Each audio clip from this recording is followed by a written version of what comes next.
বৃহস্পতিবার রাষ্ট্রীয় অতিথি ভবন পদ্মায় ত্রয়োদশ জাতীয় সংসদ নির্বাচন এবং গণভোট বিষয়ে কূটনীতিকদের জন্য অবহিতকরণ সভার আয়োজন করে পররাষ্ট্র মন্ত্রণালয়।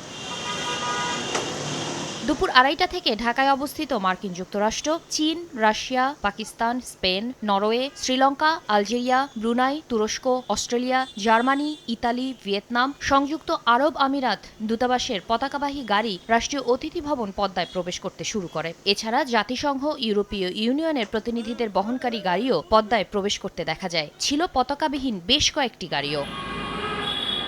পরে পররাষ্ট্র মন্ত্রণালয় এক সংবাদ বিজ্ঞপ্তিতে জানায়, সংক্ষিপ্ত ব্রিফিংয়ে পররাষ্ট্র সচিব আসাদ আলম সিয়াম সংসদ নির্বাচন ও গণভোট উপলক্ষে অন্তর্বর্তী সরকারের প্রস্তুতি ও নিরাপত্তা ব্যবস্থা সম্পর্কে উন্নয়ন অংশীদার, বিদেশি কূটনীতিক এবং গুরুত্বপূর্ণ স্টেক হোল্ডারদের অবহিত করেন।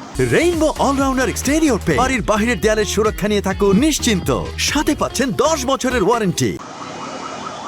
নির্বাচন কমিশন বিদেশি পর্যবেক্ষকদের স্বাগত জানাবে উল্লেখ করে পররাষ্ট্র সচিব পর্যবেক্ষক পাঠানোর জন্য কূটনীতিকদের আমন্ত্রণ জানান। এছাড়া সশস্ত্র বাহিনী সহ দেশের আইন শৃঙ্খলা রক্ষাকারী বাহিনী সতর্ক এবং সচেষ্ট রয়েছে বলেও জানানো হয়। দূতাবাসগুলোর নিরাপত্তার ব্যাপারেও প্রতিশ্রুতি দেন পররাষ্ট্র সচিব আসাদ আলম সিয়াম।